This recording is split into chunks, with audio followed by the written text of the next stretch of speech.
Match শেষে মাহমুদুল্লাহ রিয়াদকে জড়িয়ে ধরে চান্ডিকা হাথুরু সিংহের উদযাপন, সেই ছবি পোস্ট করে মুশফিকুর রহিমের দলকে অভিনন্দন জানানো, মেহেদী হাসান মিরাজ, রুবেল হোসেন থেকে শুরু করে টাইগার ভক্তদের উচ্ছ্বাস অভিবাদন। শ্রীলঙ্কার বিপক্ষে অনেকটা সহজ ম্যাচ কঠিন করে জিতলেও দিন শেষে 2 পয়েন্ট টাইগাররাই বাগিয়ে নিয়েছে। নিজেদের প্রথম ম্যাচ শুরুর আগে টাইগারদের বডি ল্যাঙ্গুয়েজেই লঙ্কানদের হারাতে চাওয়ার মনোভাব ফুটে উঠেছিল। প্রথম ম্যাচ শেষ হতে না হতেই দ্বিতীয় ম্যাচের ভাবনা। অধিনায়ক নাজমুল হোসেন শান্তর চাওয়া 10 তারিখে গ্রুপের সবচেয়ে শক্তিশালী দল সাউথ আফ্রিকার বিপক্ষেও হবে দারুণ কিছু। এই জয়টা গুরুত্বপূর্ণ ছিল, কিন্তু পরের 3টা ম্যাচও খুবই গুরুত্বপূর্ণ। সাউথ আফ্রিকার বিপক্ষে নতুন করে পরিকল্পনা করে আবার আসতে হবে। ভালো ক্রিকেট খেলা ছাড়া উপায় নাই। বিশেষ করে আমরা ব্যাটাররা সবাই যদি পরের ম্যাচে অবদান রাখতে পারি তাহলে ভালো কিছু হবে। বিশ্বকাপ শুরুর আগে থেকেই শান্ত বারবার বলে এসেছেন ম্যাচ বাই ম্যাচ এগুতে চান। এখন পর্যন্ত 8টা টি20তে প্রোটিয়াদের বিপক্ষে কখনোই ম্যাচ জিততে না পারা টাইগাররা লঙ্কানদের বিপক্ষে জিতে পেয়েছে আত্মবিশ্বাস। এই জয়ই হতে পারে পরের ম্যাচ জেতার রসদ। এই ধরনের ম্যাচ জিতলে তো অবশ্যই সবার কনফিডেন্স থাকে।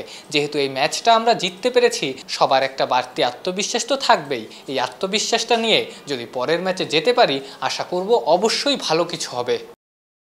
অধিনায়ক হিসাবে প্রথম ম্যাচটা শান্তর কাছে চাপের মনে হয়েছে। চাপটা আরও বেড়ে গেছে টপ অর্ডার ব্যাটারদের হতাশাজনক পারফরমেন্সে। তবে টাইগার অধিনায়কের বিশ্বাস, আমার মনে হয় না চিন্তার খুব বেশি কারণ ছিল। অনেক প্রেশারের ম্যাচ ছিল, দিন শেষে আমরা জিততে চেয়েছি, 2টা পয়েন্ট আমরা পেয়েছি। সবাই প্রতিদিন ভালো ব্যাটিং করবে না। যেমন হৃদয় খুব ভালো করেছে, রিয়াদ ভাই খেলাটা শেষ করলো, লিটন অনেক দিন পরে সুন্দর একটা স্টার্ট দিয়েছে। সো কিছু কিছু জায়গায় ভালো আছে। আমি আশা করব যে যেদিন সেট হবে সে যেন খেলাটা জেতায়। আমি আশা করি না যে দলের 7 জন ব্যাটারই ভালো খেলবে। ব্যাট হাতে ভালো করতে না পারলেও নিজের প্রথম বিশ্বকাপের প্রথম ম্যাচেই রিশাদ বল হাতে করেছেন দারুণ পারফরমেন্স, হয়েছেন ম্যাচ সেরাও। রিশাদের কাছে শান্তর চাওয়া পরের ম্যাচেও ভালো কিছু করুক এই লেগ স্পিনার। অসাধারণ বোলিং করেছে। আমার মনে হয় লাস্ট কয়েকটা সিরিজ ধরেইও ভালো বোলিং করে আসছে।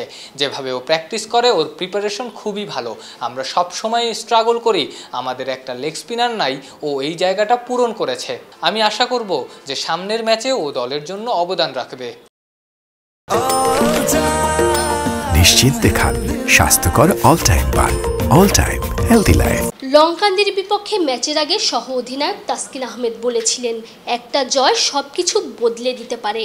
সেই শ্রীলঙ্কার বিপক্ষে ম্যাচ জিতে সত্যি সত্যি আত্মবিশ্বাসটা যে অনেক বেশি বেড়ে গেছে তা বোঝা যায় ম্যাচ পরবর্তী সংবাদ সম্মেলনেই। টাইগার অধিনায়ক এটাও বুঝিয়ে দিলেন সাউথ আফ্রিকার বিপক্ষে ইতিহাস গড়ার আশাতেই থাকছে বাংলাদেশ। তানজিম ঐশী, অলরাউন্ডার।